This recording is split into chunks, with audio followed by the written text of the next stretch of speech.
সবাই বলতেছে আমি নাকি মোটা হয়ে যাচ্ছি। আসলে একটা মানুষ যদি প্রতি সপ্তাহে যদি দাওয়াত খায়, এই মানুষটা কি কখনো শুকনা থাকবে? আপনারা বলেন তো। আমারও তো ইচ্ছা হয় আমি স্লিম হব। অনেক, অনেক হচ্ছে খাবার খাওয়ার পরেও মোটা হব না। কিন্তু কি আর করার বলেন তো? একটুখানি খাবার খাই আর এতগুলা মোটা হয়ে যায়।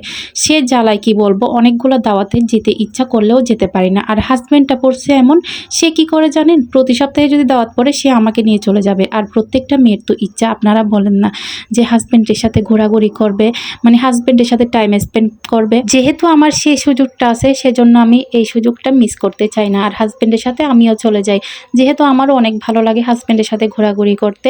আর এখানে গিয়ে দেখি এই মানুষগুলা হচ্ছে কোথায় থেকে যেন চলে আসছে, আল্লাহ জানে। এগুলো মনে হয় নতুন ধান্দা শুরু করছে বিয়ে বাড়িতে এসে।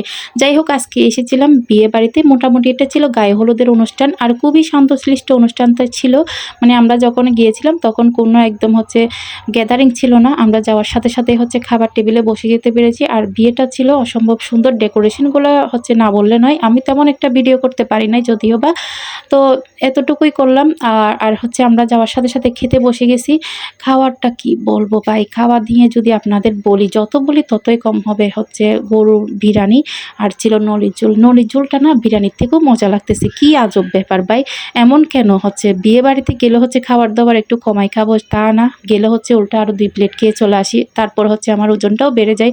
কি করব ভাই, কিছু করার নাই। খাওয়া দাওয়া দেখলে লোভ সামলাতে পারি না। হচ্ছে খাওয়া দাওয়া শেষ করে এখন বসলাম একটু। বসার পর দেখতেছি ফুচকার দোকান। এটা তো আমারও মাথা খারাপ করে দিছে। হাজবেন্ডকে বলতেছি ফুচকা নিয়ে আসো। সে কি করছে, 2টা ফুচকা নিয়ে চলে আসছে। আসলে 2টা ফুচকা দিয়ে কি মেয়েদের হয়? আপনারা বলেন না। যাই হোক, এগুলা খেয়ে দিয়ে চলে আসলাম।